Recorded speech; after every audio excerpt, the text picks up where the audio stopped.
97,4 Radio Sonora Jogja dan 102,1 Smart FM Yogyakarta. Selamat siang sahabat Sonora juga Smart Listeners. Senang sekali di kesempatan siang kali ini saya Hasta menemani suasana siang Anda. Kita di program Family Talk ya, bersama DP3AP2 Daerah Istimewa Jakarta dan juga narasumber kita dari Komisi D DPRD Daerah Istimewa Jakarta ya. Kita nanti akan berbincang seputar peningkatan pemahaman gender untuk mencapai kesetaraan ya. Wah, menarik sekali nih perbincangan kita di siang kali ini ya. Dan nanti untuk Anda yang mau bergabung, sahabat Sonora juga Smart Listeners bisa ke 557762 ataupun juga di 081754832000. Nah, sumber kita sudah hadir. Ada Kepala DP3AP2 Daerah Istimewa Jakarta, ada Ibu Erlina Hidayati Sumardi SIPMM. Selamat siang Bu Erlina. Selamat siang Mas Hasta. Selamat siang juga para pendengar Sonora dimanapun berada dan Smart Listeners semuanya. Alhamdulillah sehat ini. Dan juga dari Komisi di DPRD Daerah Istimewa Jakarta ada Pak Sukron Arif Mutakin SEMAP ya. Selamat siang Pak Sukron, apa kabarnya? Selamat siang Mas Hasta. Sehat-sehat ya. Sehat selalu ya. Selamat siang juga Mbak Erlina. Ya. Ini temanya cukup menarik ini ya, ngomongin seputar gender. Iya. Nah, ini di pinggir-pinggir jurang kalau ngomong gender. Oke deh. Nah, untuk mengawali perbincangan kita, ini mungkin kita nggak ada salahnya untuk sebenarnya kalau ngomongin gender sendiri itu ya, itu apa sih? Seks dan gender itu definisinya Bu Erlina. Ya, seringkali masyarakat itu menyamakannya antara seks atau jenis kelamin gitu, istilahnya jenis kelaminnya dengan gender gitu. Dikira gender itu ya jenis kelamin gitu. Padahal berbeda. Kalau seks atau jenis kelamin itu kan yang memang melekat pada seseorang sejak lahir gitu ya. Jenis kelamin laki-laki, jenis kelamin perempuan dengan organnya masing-masing gitu ya. Kalau laki-laki itu kemudian nantinya dewasa berjakun, ada testisnya, ada alat kelamin laki-lakinya gitu ya. Kemudian kalau yang perempuan itu dengan alat reproduksi yang perempuan juga gitu. Kemudian juga dengan fungsi biologisnya yang hamil, melahirkan, menyusui gitu. Itu yang melekat pada jenis kelamin atau seks. Sedangkan gender itu beda lagi gitu. Kalau jenis kelamin itu tidak bisa dipertukarkan kecuali kalau dengan operasi gitu ya. Tidak bisa dipertukarkan. Kalau perempuan ya dengan alatnya yang seperti itu, dengan fungsinya yang seperti itu. Laki-laki juga demikian. Kalau gender itu bisa dipertukarkan. Gender itu bisa dikonstruksikan gitu ya. Artinya bahwa itu adalah suatu sifat atau perilaku yang dilekatkan baik pada laki-laki ataupun perempuan yang memang dibentuk dari hasil konstruksi sosial maupun budaya gitu. Sehingga kemudian yang dilekatkan itu baik identitas, baik sifat, baik perilaku itu kemudian dipilahkan gitu ya. Kalau laki-laki itu seperti itu, kalau perempuan itu seperti itu gitu. Misalnya kalau laki-laki itu berarti kuat gitu. Kalau laki-laki itu berarti tegas. Kalau laki-laki itu berarti bisa memimpin gitu. Kalau perempuan lemah lembut. Kalau perempuan itu halus perasaannya misalnya gitu. Itu dilekatkan. Kemudian juga terkait pelekatannya itu tidak hanya dari sifat atau perilaku gitu. Sekaligus seringkali juga terhadap pekerjaan atau tugasnya begitu ya. Kalau perempuan itu berarti di sektor domestik, ngurusi keluarga, ngasuh anak misalnya, ngurusi dapur dan sebagainya. Kemudian kalau laki-laki itu keluar ke publik begitu ya, keluar mencari nafkah, artinya pencari nafkah utama. Kemudian juga dengan fungsinya itu kemudian menjadi pemimpin, bisa memutuskan hal-hal yang penting misalnya. Itu kan dilekatkan dari hasil konstruksi sosial dan budaya masyarakat. Dan bisa berbeda-beda di tempat-tempat yang berbeda gitu ya. Misalnya di Indonesia mungkin berbeda dengan negara lainnya.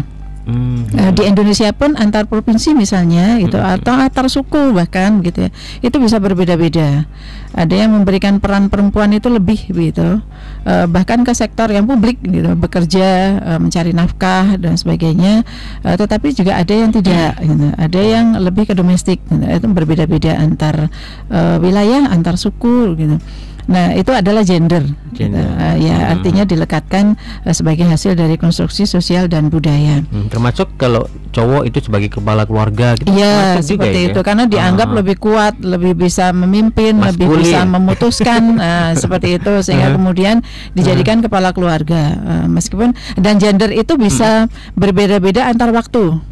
Dulu kala itu mungkin di dalam budaya kita misalnya ya, dulu kala perempuan itu benar-benar ada di sektor domestik misalnya. Tapi sekarang makin modern kita begitu, itu kemudian bisa berubah. Konstruksi sosial budayanya juga berubah, sehingga kalau sekarang kita bisa lihat banyak perempuan yang kemudian bisa bekerja. Artinya juga masuk ke sektor publik, bisa menjadi pemimpin. Sudah banyak kan yang kemudian juga menjadi pemimpin, bahkan bisa kuat, tangguh dan sebagainya, karena itu juga diperlukan begitu nyemplung ke ranah publik gitu. Jadi gender seperti itu, antar waktu bisa berbeda, antar wilayah bisa berbeda juga. Ini tadi sampaikan Bu Elina nih, yang ini yang bisa dipertukarkan atau bisa berubah ya. Kalau yang tadi secara jenis kelamin atau seks itu memang kodratinya seperti itu. Iya, nggak bisa kan laki-laki menyusui, hamil dan sebagainya ya. Tapi kalau gender itu boleh, laki-laki masak boleh, bisa. Banyak yang jadi koki juga kan. Perempuan pun ya boleh kemudian masuk ke sektor-sektor yang keras gitu ya, maskulin misalnya, menjadi tentara, menjadi polisi, atau pekerjaan-pekerjaan teknik misalnya, pilot dan sebagainya kan banyak, sudah banyak. Artinya bisa berubah, bisa dipertukarkan. Oke. Tapi sekarang yang kebanyakan itu mindsetnya memang ya perempuan itu ya di rumah saja, lemah lembut. Kemudian yang cowok itu ya jadi kepala keluarga, memimpin keluarga kayak gitu. Yang muncul itu memang harus sedikit dirombak gitu ya, otomatis dengan kemajuan zaman seperti ini ya. Betul. Jadi kita harus melihat gender secara lebih baik. Gitu ya. Kita ngomong gender yang dia sahabat ya. Bahwa itu memang peran dan tugasnya itu kemudian bisa dilekatkan baik oleh perempuan maupun kepada laki-laki. Gitu, Oke. Saya ke Pak Sukron dulu ya. Nah, kalau Pak Sukron melihat tadi yang disampaikan sama Bu Erlina bahwa kalau gender memang bisa dipertukarkan dan ya otomatis harus dirombak stigma-stigma yang pernah ada ataupun mungkin hal-hal yang kurang bagus atau belum pas itu. Nah, kalau menurut Pak Sukron gimana? Ya. Jadi gini, makasih Mas Tas. Saya kalau ngomong gender ini agak hati-hati betul ya. Makanya tadi di awal ini di jurang nih. Nggak bahaya kah? Kenapa? Karena masih adanya persepsi yang belum sama. Ya itu yang menurut saya harus hati-hati gitu kan. Ada beberapa sebagian masyarakat yang memandang kalau gender itu ya seks tadi gitu kan, jenis kelamin. Tapi ada juga yang sudah paham, kalau sudah paham sih oke gitu kan, bahwa ini sebenarnya kan kesetaraan kan gitu kan. Nah ini yang harus saya harus berhati-hati betul di situ untuk bagaimana mampu menjelaskan dengan baik lah dengan masyarakat, karena beberapa kalangan masih memandang kan di beberapa doktrin itu kan masih memandang adanya strata itu strata di dalam. Nah ini kan memang harus hati-hati betul ketika menjelaskan. Nah tapi bahwa kemudian hari ini daerah istimewa Yogyakarta ini sudah cukup jauh gitu lompatannya gitu kan terkait dengan gender ini, itu yang kita apresiasi ya. Bahkan terakhir kami DPRD DIY ini sudah membuat perda tentang pengarus utamaan gender. Baru aja kemarin ya 2002. Nah ini perdanya nomor 4 tahun 2023. Grace ini Mas, masih Grace ini. Ya, belum ada pergubnya, belum ada RAD-nya, masih kita masih baru aja. Jadi kemarin di 2022 itu kebetulan saya wakil ketua pansusnya. Jadi nanti bisa dikupas tuntas seperti ini. Jadi agak memang di situ luar biasa isinya, bagaimana kemudian adanya kesetaraan hak dan hak dan juga peran pemerintah daerah, kemudian sektor-sektor lain, baik itu sektor dari legislatif sendiri, kemudian eksekutif, bahkan dari masyarakat gitu kan. Itu sejauh mana dalam rangka untuk pengarus utamaan gender, adanya beberapa kebijakan yang dikeluarkan Pemda pun harus responsif gender gitu kan. Nah itu di situ sudah dituangkan, tinggal nanti implementasinya ya. Dan memang kalau ini menjadi sesuatu yang menurut saya cukup maju banget gitu kan.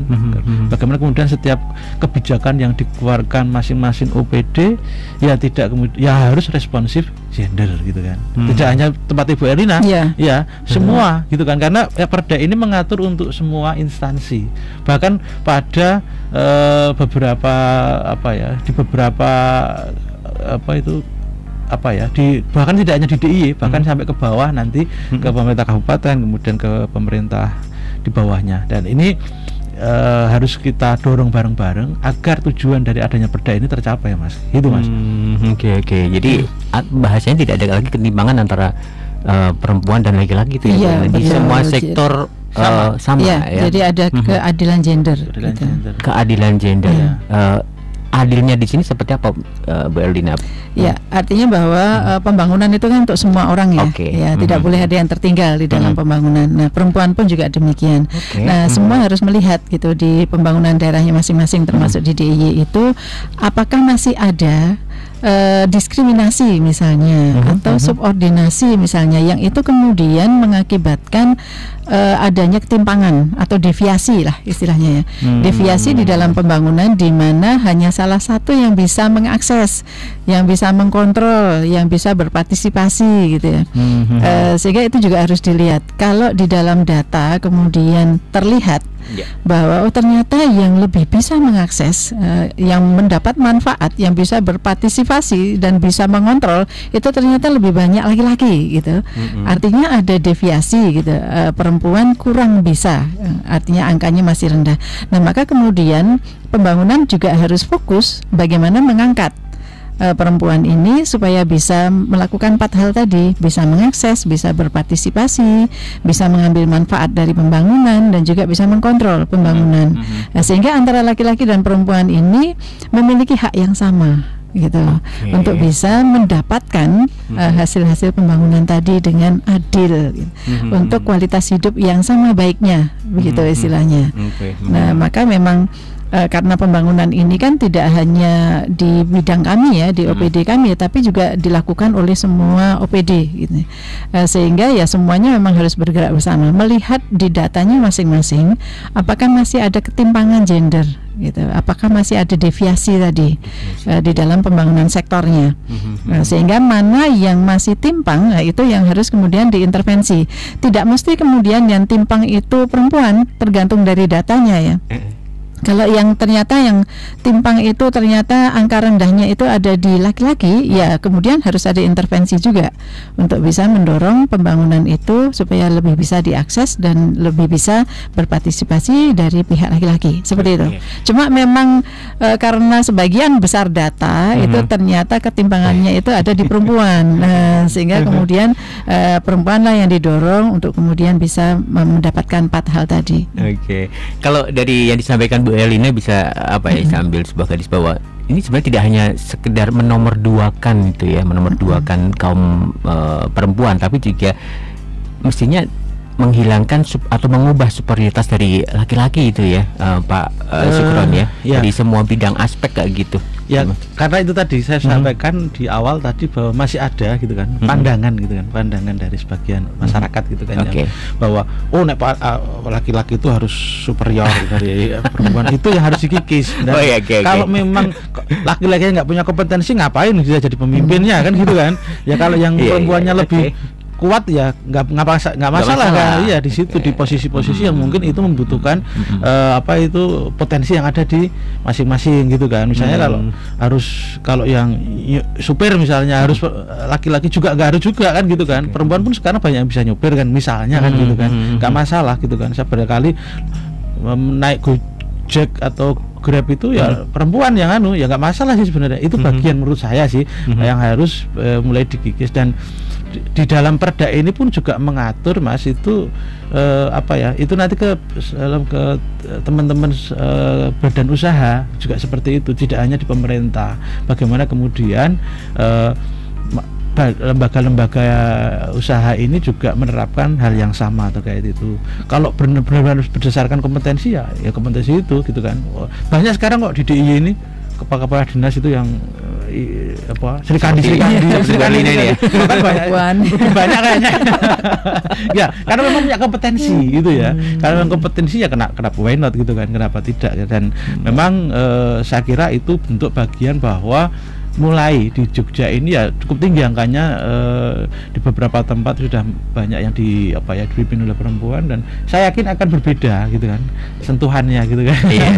Sentuhannya ketika yang memimpin ibu, ya ini bukan gender lagi ya, tapi maksudnya selama ini kalau dipimpin mungkin pandangannya dengan kan laki-laki dengan perempuan misalnya. Nah ini yang harus dikikis itu.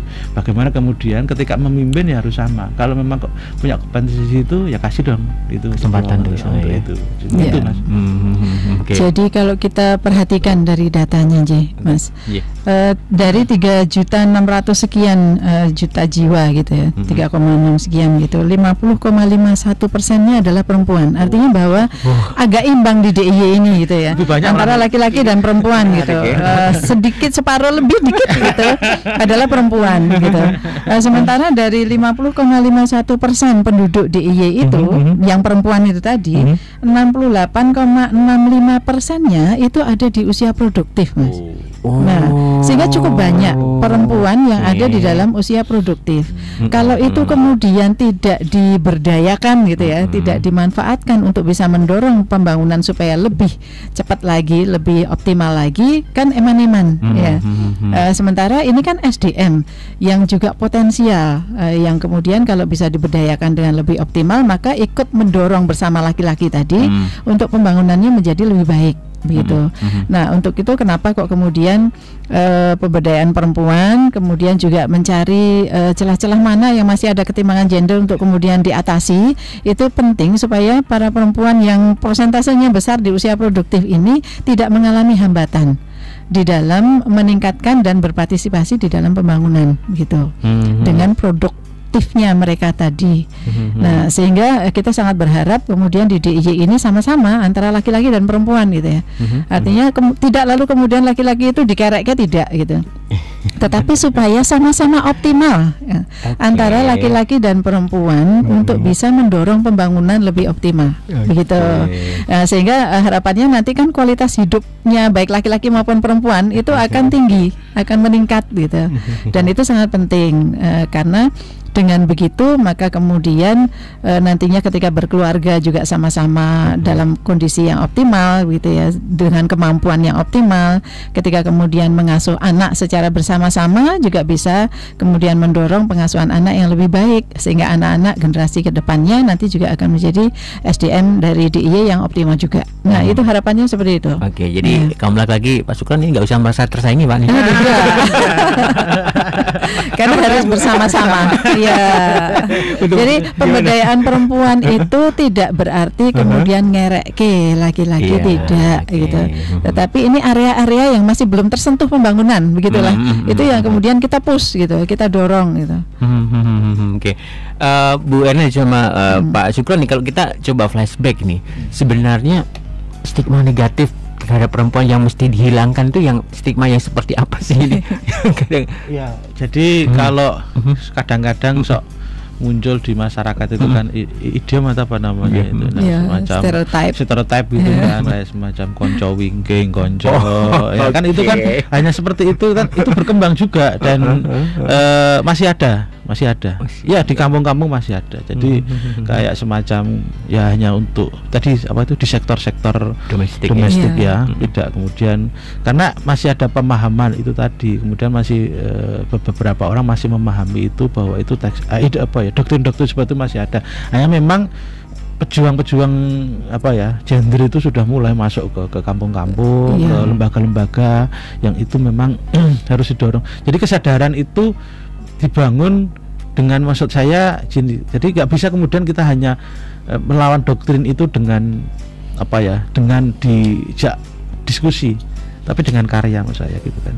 Bahwa kemudian ini perempuan boleh kok sekarang misalnya memimpin atau kemudian menjadi misalnya pemuka agama, bisa aja gitu kan, atau perempuan bisa aja menjadi memegang peranan jadi misalnya mandor nggak apa-apa kan gitu kan, karena kapasitasnya kan gitu kan, dan kapasitas dan kualitasnya itu. Jadi saya kira dengan berjalannya waktu, saya kira dengan banyaknya muncul contoh-contoh kemudian, dan itu mungkin ini yang maksud saya penting tadi ya, secara doktrin kemudian stereotip ini muncul kan di masyarakat karena faktor dulu dari pemuka-pemuka yang pemuka, baik itu masyarakat atau agama, itu yang kemudian itu yang disampaikan secara berkontinu terus-menerus gitu kan.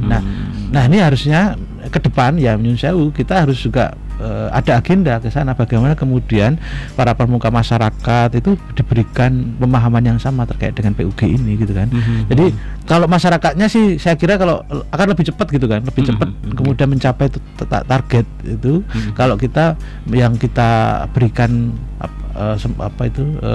tentang pemahaman gender ini, tokoh-tokohnya saya kira akan lebih cepat sampai ke masyarakat, karena di Indonesia maupun di Jawa apalagi budaya patriarki masih tinggi kan gitu. Nah ini dengan begitu saya kira akan lebih cepat, karena kalau diomongi gitu kan ya nggak bisa.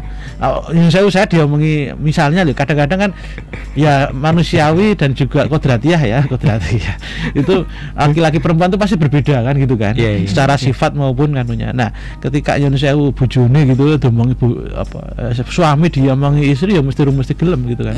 Nah itu seperti itu karena apa ya, naluri kodratiahnya seperti itu. Jadi saya kira butuh orang lain yang bisa menjelaskan itu, dan dengan sendirinya akan bisa tercapai apa yang menjadi tujuan dari PUG ini. Jadi mungkin edukasi di keluarga pun juga harus betul. Jadi tadi yang disampaikan Pak Sukron ya, yang disebut sebagai naluri atau kodrat tadi itu, kalau itu terkait dengan sifat dan perilaku, sebetulnya itu terbentuk atau bentukan gitu ya, dari ketika masa pengasuhan di anak-anak. Jadi seperti apa orang tua mengasuh anak-anaknya itu akan berdampak gitu ya, berakibat pada bagaimana sifat perilaku dari anak-anaknya ke depannya gitu. Nah kalau kita lihat memang sekarang itu banyak orang tua laki-laki perempuan ya, itu yang sudah punya pemahaman tentang adil gender, punya pemahaman tentang gender yang lebih baik, sehingga ketika mengasuh anaknya baik laki-laki maupun perempuan, anak-anak laki-laki maupun perempuan, itu sudah dengan wawasan gender yang baik tadi, sehingga tidak membedakan dan sebagainya, semua potensinya kemudian diangkat, dioptimalkan, sehingga kemudian menghasilkan yang dewasa sekarang ini. Maka kemudian anak perempuan pun memiliki kapasitas yang sama dengan laki-laki, yaitu karena pengasuhan gitu. Nah memang kita sangat berharap kemudian di dalam keluarga-keluarga ini itu punya pemahaman gender yang baik, sehingga kemudian bisa melakukan pengasuhan dengan baik, dengan adil gender, pengasuhan yang adil gender tadi, sehingga masing-masing potensinya baik anak laki-laki maupun anak-anak perempuan itu sama optimalnya gitu, mengasah bakat minatnya, pendidikannya juga sama gitu, sama tingginya gitu ya. Sehingga ketika mereka kemudian sudah lulus, sudah dewasa, memasuki pasar kerja, itu kemudian sesuai dengan apa yang mereka minati, tanpa terkendala dengan kelemahan-kelemahan hasil dari pengasuhan gitu ya. Karena seringkali kalau orang tua yang tidak punya wawasan gender yang baik, maka ketika mengasuh itu dibedakan gitu ya, terhadap anak laki-laki dan terhadap anak-anak perempuan dibedakan gitu. Sehingga ya berakibat pada hal-hal seperti tadi itu, bahwa perempuan kemudian punya mindset yang berbeda, kemudian muncul perilaku yang berbeda gitu, yang kemudian dianalogkan atau dipahami sebagai itu adalah kodrat, itu adalah naluri, padahal sebetulnya itu adalah bentukan dari pengasuhan gitu ya. Karena bagaimanapun sesuatu yang diindoktrinasikan secara terus-menerus, jadi pengasuhan yang terus-menerus gitu ya, itu akan membentuk pola perilaku psikologis gitu ya. Secara psikologis itu akan membentuk anak-anak kita menjadi perilaku, menjadi sifat tertentu sesuai dengan bagaimana pola pengasuhan itu membentuknya gitu ya. Maka bisa kita lihat, bisa kita pelajari juga analisis begitu, bahwa para perempuan yang kemudian masuk ke dunia yang kelaki-lakian istilahnya ya, meskipun sebetulnya bukan kelaki-lakian, itu wajar-wajar saja begitu. Itu bisa dianalisis, pola pengasuhannya pasti ada orang tuanya itu sudah ada gender. Para perempuan yang menjadi pemimpin dengan pembawaan yang tegas, kuat, tangguh, cepat mengambil keputusan dan sebagainya, itu pasti berasal dari pola pengasuhan yang sudah tidak membedakan antara anak laki-laki dan perempuan gitu. Iya, sama-sama gitu, sama-sama tangguhnya. Anak perempuan juga sama tangguhnya dengan kakaknya yang laki-laki misalnya, seperti itu. Oke, berarti memang di keluarga penting banget. Penting sekali. Iya. Termasuk juga, maaf ini, saya sudah flashback dengan diri saya sendiri. Mainan-mainan dulu saya dibedakan loh. Mainan warna. Ini berarti saya produk-produk. Kemudian ketika diajak rembugan gitu ya untuk membuat keputusan keluarga gitu, itu lebih banyak yang didengarkan anak laki-laki misalnya. Padahal kan sama-sama harus kemudian diajari ya, dibiasakan untuk mengambil, punya ide tertentu, punya pendapat tertentu dan kemudian bisa memutuskan gitu. Itu sama, anak laki-laki perempuan juga harus diajari seperti itu. Oke. Pak Sukron, ini sebagai kepala keluarga di gimana ini Pak? Ya, jadi gini Mas. Makanya ini kan terkait dengan, saya dari awal sudah ngomong kita harus hati-hati. Hati-hati ya. Ya, hati-hati soal saya ngomong harus hati-hati betul terkait dengan PUG ini, karena tidak semuanya kemudian, maaf loh, kesetaraan itu bisa dikebiawiah tadi. Meskipun itu tujuannya untuk kesetaraan. Cuman ada beberapa hal yang itu yang saya harus sampaikan juga, bahwa di dalam masalah kayak di Indonesia saya ngomongkan saya Muslim ya, jadi di dalam ajaran Islam sendiri kan ada arijalu qawwamuna 'alan nisa itu kan, bahwa kemudian laki-laki itu di atas perempuan gitu kan. Nah itu kan terjemahannya kan luas sekali kan gitu kan. Nah kemudian itu diterjemahkan, ada yang menerjemahkan gitu kan, bahwa kemudian segala sesuatu itu yang harus menjadi pemimpin itu adalah laki-laki, semuanya harus laki-laki. Ini terjemahan yang secara letternya seperti itu. Nah maksud kami kesetaraan yang terjadi itu kemudian tidak kemudian dikebiawiah itu di semua, maksudnya pada sektor-sektor yang itu berhubungan dengan hubungan insaniah misalnya gitu kan, atau hubungan dengan, tapi kemudian kalau hubungan dengan ubudiyah gitu kan, ubudiyah itu hubungan dengan dengan Sang Pencipta, itu ya kita ada aturan ya di dalam ajaran Islam itu ada aturan, bahwa kemudian misalnya maaf yang kemarin sempat rame di salah satu pesantren gitu kan, yang di Jawa Barat itu kan, kemudian kan memang ada kemudian tata aturan dalam beribadah kan gitu kan. Tiba-tiba kemudian perempuan jadi imam itu nggak boleh gitu kan. Memang itu sudah aturannya seperti itu gitu kan. Ubudiyahnya seperti itu dan nggak boleh dilanggar dong kalau ini. Ini kan bukan urusan insaniah, bukan urusan hubungan hablum minan nas kan gitu kan. Tapi hablum minallah yang itu tidak bisa diganggu gugat gitu kan. Jadi itu jangan sampai nanti pemandangan masyarakat juga kebablasan dalam tanda kutip ya.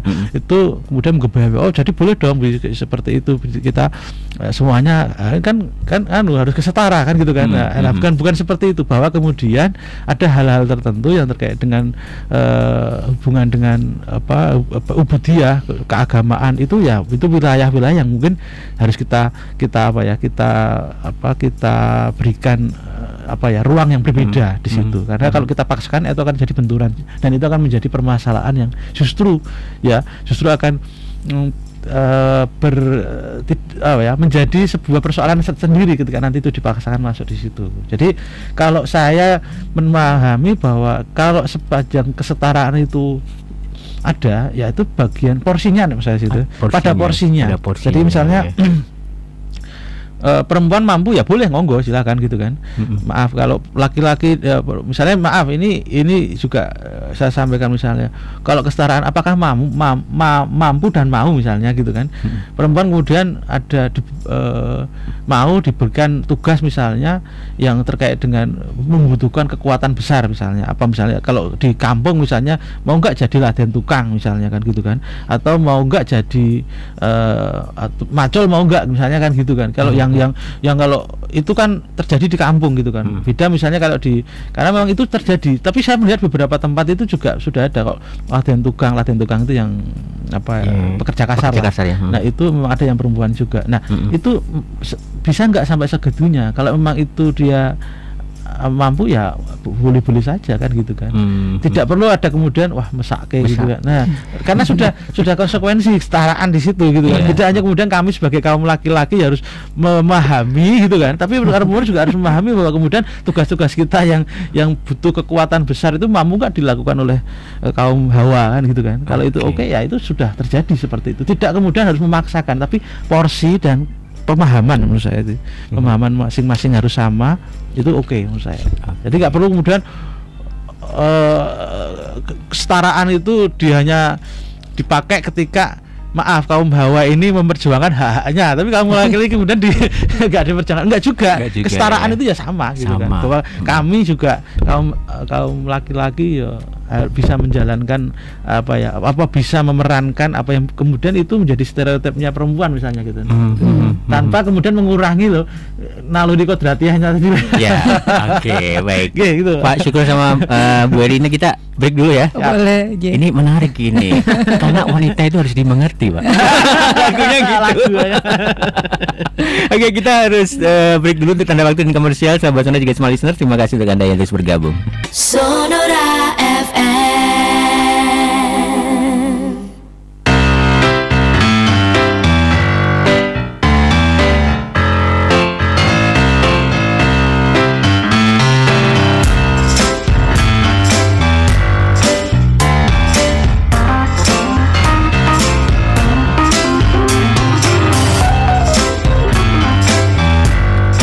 Baik, masih dari lantai 2 Gedung Kompas Gramedia, Jalan Suroto 4, Kota Baru, Yogyakarta. Sahabat Sonora juga smart listeners, kita masih di program Family Talk di kesempatan siang kali ini seputar peningkatan pemahaman gender untuk mencapai kesetaraan ya.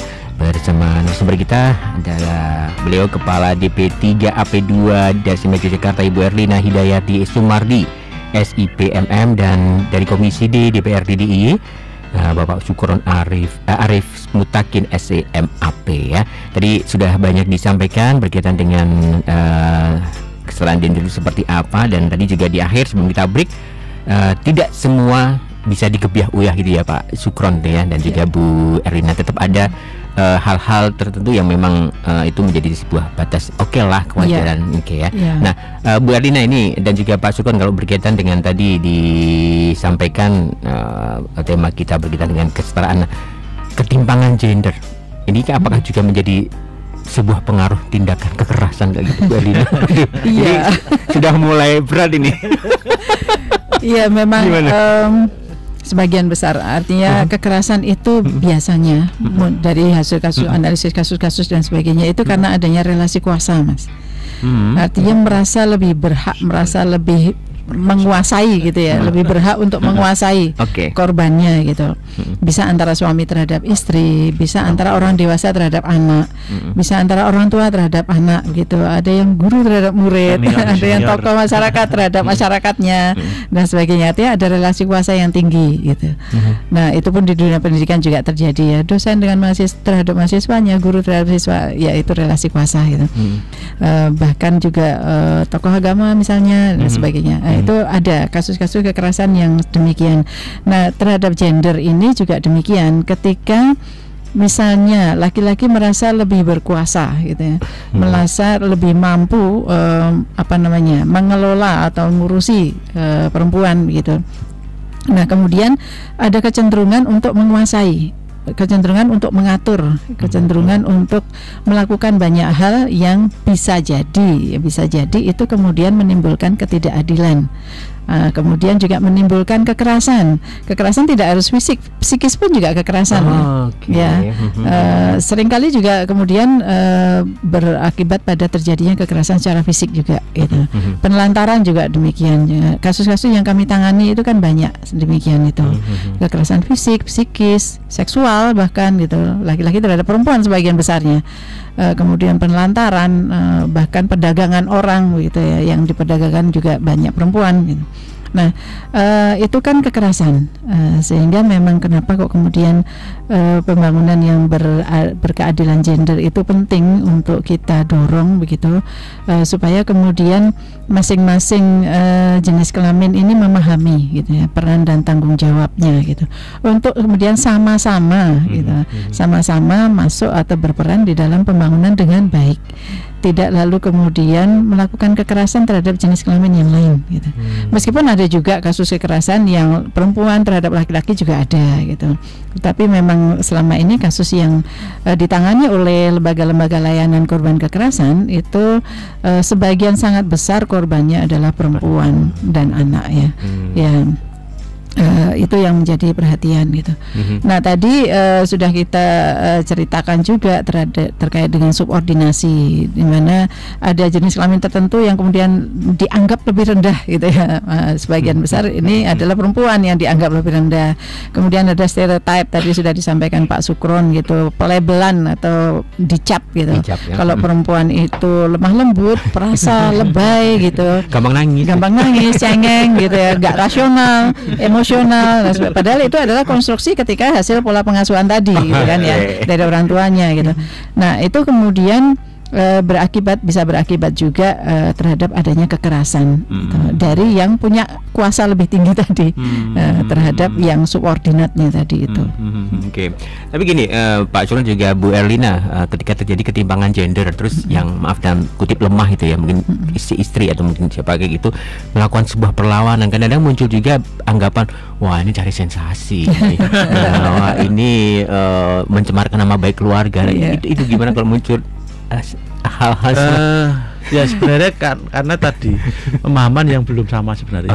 Kalau saya sih menunjukkannya seperti itu. Jadi kalau saya kira kalau pemahamannya sama itu tidak akan muncul itu persoalan yang kemudian menjurus pada hal-hal yang ada kuasa relasi tadi. Jadi kalau kemudian istri sama suami itu sudah sama-sama sadar gender, itu akan lebih enak menjalani bahtera kehidupan. Makanya mungkin Bu Erna nanti bisa ngusulkan lah sebelum nikah gitu kan. Ya sebelum nikah itu harus ada nanti pemahaman gender masuk dalam materi pranikah. Iya. Saya melihat hari ini saya nggak tahu sudah sejauh dimasukkan atau belum, cuman sebenarnya kalau di dalam sebelum menikah itu kan ada namanya kursus ya. Iya, kursus pernikahan. Cuman selama ini saya cek di lapangan itu belum maksimal saya melihatnya, itu hanya sebatas formalitas. Ya. Nah ini yang harus dibenahi menurut saya. Kalau memang ya benar-benar kursus atau itu dilaksanakan ya benar-benar dilaksanakan dan ada protes postesnya. Jadi benar-benar itu menarik menurut saya, karena semua persoalan itu pasti mulai dari situ. Ketika pemahamannya tidak sama antara laki-laki dan perempuan atau pasangan suami istri, calon istri sama suami tidak sama di situ. Sampai misalnya tidak hanya gender sih, banyak sekali di situ materi-materi masalah keuangan keluarga, kemudian pola asuh anak, kemudian pemahaman soal bagaimana soal hubungan dalam ini saya kira agama kemudian dan lain-lain di situ harusnya selesai. Kalau lolos di situ baru kemudian tidak hanya kemudian hanya selesai kasih sertifikat selesai, enggak, itu ya terjadi ya pasti ada persoalan 5 tahun pasti bubar kan itu kan. Belum 5 tahun aja, setahun aja mesti udah berantakan ya. Ini maksudnya Berina pusing nih. Saya nggak tahu sudah benar juga, saya nggak tahu sudah masuk belum itu. Ya jadi gini, kami juga berkoordinasi sinergi juga kolaboratif dengan Kemenak ya. Kami juga membantu Kemenak untuk kemudian memberikan edukasi terhadap pasangan-pasangan yang mau menikah gitu. Di kami lebih pada kesehatan psikologis atau kesehatan mentalnya, kemudian juga memberikan edukasi terkait pola pengasuhan. Artinya nantinya kalau punya anak itu sudah punya gambaran dulu gitu. Nah, kami juga menyiapkan layanan, Mas Hasta, para pendengar semua, baik di tingkat provinsi atau di DIY itu ada yang namanya pusat pembelajaran keluarga. Di situ ada psikolognya, ada konselor psikologi dan sebagainya. Kemudian di kabupaten kota juga punya puspaga di lokasinya masing-masing gitu. Nah, itu membantu nantinya pasangan-pasangan yang menikah ini tadi untuk kemudian bisa berkonsultasi, bisa konseling gitu, bahkan bisa melakukan terapi perubahan perilaku. kalau ada masalah-masalah di dalam rumah tangganya gitu ya. Sehingga nggak lalu nunggu sampai masalahnya itu berat gitu, nunggu sampai kemudian mengajukan perceraian gitu, baru kemudian konseling, itu biasanya kemudian sudah terlambat ya. Lebih baik ketika ada masalah-masalah sedikit aja silahkan konsultasi konseling. Toh tidak harus juga datang kalau nggak ada waktu ya, bisa konselingnya online kok. Ya. Bisa WA online, bisa WA bisa, ada medsos lainnya juga ada semua. Puspaga ini tinggal ngakses aja. Sehingga sedikit persoalan kemudian bisa tersampaikan, kemudian dicari solusinya, itu kan kemudian bisa harmonis lagi istilahnya ya. Jangan nunggu sampai konfliknya itu berat gitu. Gitu, itu yang kami harapkan gitu. Nah, terkait dengan wawasan gender terhadap pasangan-pasangan yang mau menikah maupun pasangan-pasangan muda itu penting, sangat penting gitu. Supaya harmonis tadi. Ya. Tidak ada kekerasan di dalam rumah tangga, meskipun itu psikis atau verbal gitu ya. Suara-suara gitu, perkataan-perkataan gitu. Kan tujuannya menikah itu kan untuk membentuk keluarga yang harmonis dan sejahtera kan ya. Ya. Sehingga harus sama-sama, baik laki-laki maupun perempuan, pasangan gitu, itu harus berusaha bersama-sama. Ya, seperti itu. Oke. Nah, tadi di bagian istilahnya strategi untuk kesetaraan gender ke lintas sektor tadi ya, Pak Syukron dan juga Bu Erlina. Nah, tadi juga di awal sempat di-spill juga tentang PUG tadi ya. Nah, mungkin bisa diceritakan ini seperti apa sih Pak PUG detailnya? Ya, jadi kalau dalam perda perda ya, karena memang itu baru aja kita dorong jadi sebuah aturan yang nanti akan diimplementasikan. Jadi PUG ini kan sebuah komitmen ya, yang harus salah satu implementasi dari adanya perda ini. Nah, di dalam PUG ini kan di situ ada muncul kewajiban-kewajiban yang dilakukan, salah satunya adalah pemerintah daerah oleh gubernur gitu kan. Dan di dalam PUG ini misalnya kebijakan, nah nanti di situ harus benar-benar, jadi di dalam perda ini kan PUG ini mengatur 7 dasarnya, ada pengayoman, kesetaraan, keadilan, partisipasi, kolaboratif, dan keterbukaan. Itu dasar dari adanya PUG ini. Bagaimana kemudian 7 hal ini masuk dalam setiap kebijakan yang dilokalkan di daerah istimewa Yogyakarta. Nah, kemudian PUG ini kan kemudian dilaksanakan oleh siapa? Ya Pemda, kemudian DPRD, kemudian lembaga non struktural, kemudian media, bahkan media massa Mas kan, yang punya peran di situ nanti. Makanya ini kita sering kesini itu dalam rangka juga nanti ya meningkatkan bagaimana penyebar luasan PUG ini ke masyarakat gitu kan. Nah, kemudian juga di lembaga-lembaga badan usaha, bagaimana kemudian kesetaraan gender tadi, kesetaraan gender di lembaga-lembaga usaha itu juga masuk dalam kebijakan-kebijakan yang ada di lembaga usaha. Kemudian cuman kemudian kelembagaan PUG ada kelembagaannya juga. Iya, kelembagaan PUG ini kan ada namanya nanti Pokja. Pokja PUG. Jadi nanti di DIY muncul nanti Pokja, kelompok kerja yang khusus yang itu membidangi tentang baik itu perumusan maupun pengawalan pada kebijakan-kebijakan yang ada di daerah istimewa Yogyakarta. Itu Pokja itu nanti ada ketuanya, ada sekretarisnya, ada anggotanya. Jadi siapa saja banyak terlibat di situ, mulai dari ada dari legislatif sendiri, ada kemudian eksekutif itu nanti ya, kemudian ya ini mungkin tidak tahu nanti ketuanya mungkin Bu Erlina atau siapa, nggak tahu nanti. Nanti kemudian atau Pak Sekda, saya nggak ngerti nanti siapa yang nanti ditunjuk oleh gubernur untuk itu. Kemudian nanti ada legislatif juga, ada tokoh-tokoh masyarakat, tokoh-tokoh agama, media massa juga masuk di situ. Kemudian badan-badan usaha di situ juga masuk dalam Pokja itu. Nah, Pokja ini tugasnya nanti itu membuat kebijakan yang itu diimplementasikan. Kemudian ada Vokal point PUG. Nah, vokal point ini juga memiliki tugas untuk mendorong bagaimana kebijakan ini juga bisa berjalan dengan baik. Ini juga ada strukturnya, ada ketua, sekretaris, bendahara juga nanti. Nah, ini tujuannya dalam rangka untuk penyusunan dan juga penyusunan kebijakan. Dan ini nanti yang mengawal sampai ke implementasi gitu kan. Kemudian yang terakhir ada juga nanti forum data gender gitu. Kita harus tahu nanti di Jogja ini sebenarnya yang sudah responsif gender itu apa bahasa sektor itu harus dilaporkan nanti untuk dievaluasi dalam dan kemudian dibahas dalam vokal point maupun di grup di PUG gitu kan. Misalnya lembaga dinas A B C sudah data gendernya sudah pas atau belum gitu kan, sudah seperti apa. Nah itu nanti akan menjadi evaluasi dalam kebijakan yang akan diturunkan. Kemudian yang terakhir itu ada forum gabungan PUG.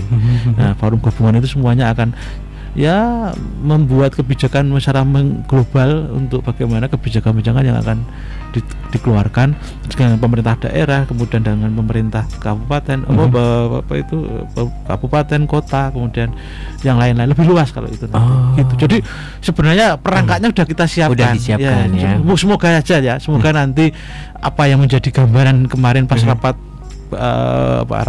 pansus ini sesuai apa yang menjadi harapan, karena memang ini luar biasa kalau kita mau menerapkannya ya memang ini ideal sekali kan gitu kan.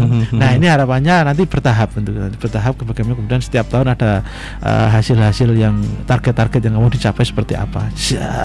Semoga aja nanti dengan adanya ini nanti kekerasan terhadap perempuan berkurang, kekerasan terhadap anak berkurang, kemudian kesetaraan itu tercapai, kesejahteraan pun menjadi tercapai, kebahagiaan indeksnya naik gitu.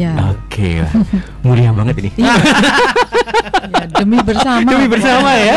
Oke, kita break dulu ya. Bu Erina juga Pak Sugron.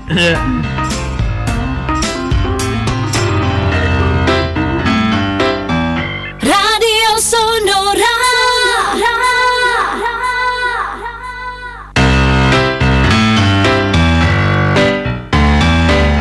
Oke, 97,4 Radio Sonora Jogja dan 102,1 Smart FM Yogyakarta. Sahabat Sonora juga small listeners, sepertinya cukup menarik ya bersama beliau Kepala DP3P2 DIY Ibu Erlina Hidayati Sumadi SIP dan Komisi D DPRD Daerah Yogyakarta Bapak Sukron Arif Mutakin SEMAP ya, seputar peningkatan pemahaman gender untuk mencapai kesetaraan ya.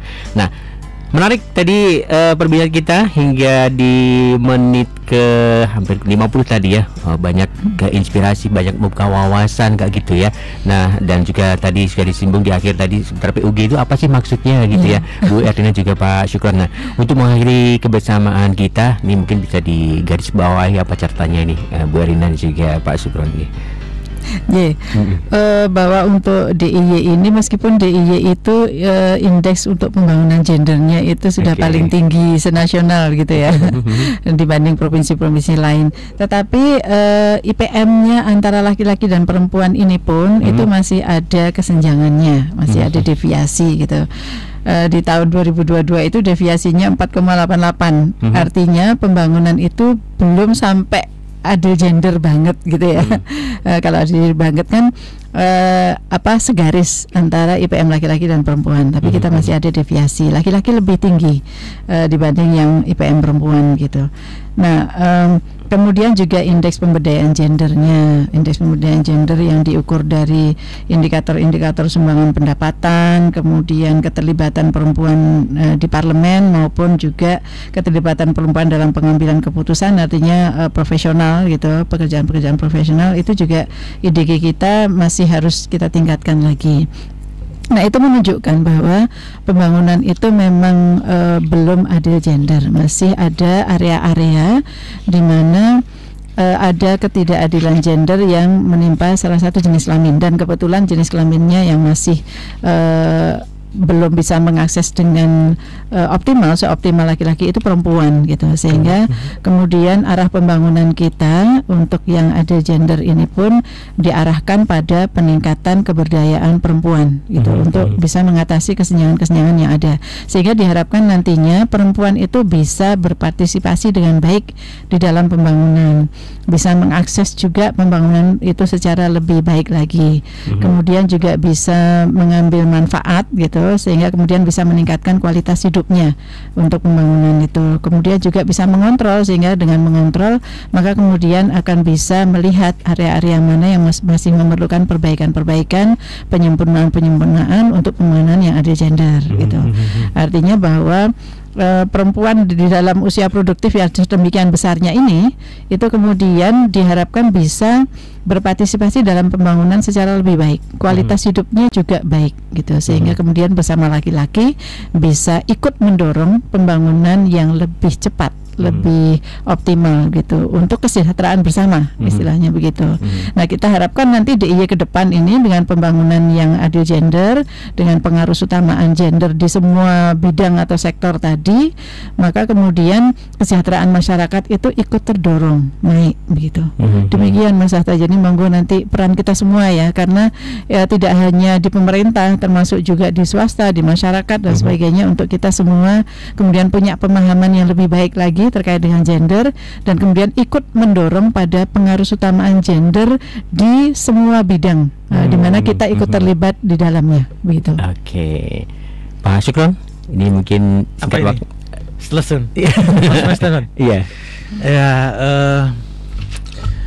adil itu kan adil itu tidak harus sama, Mas. Oke. Adil itu sesuai porsinya. Ya, dan setara itu tidak harus sama. Setara itu sesuai porsinya. Jadi itu yang harus kita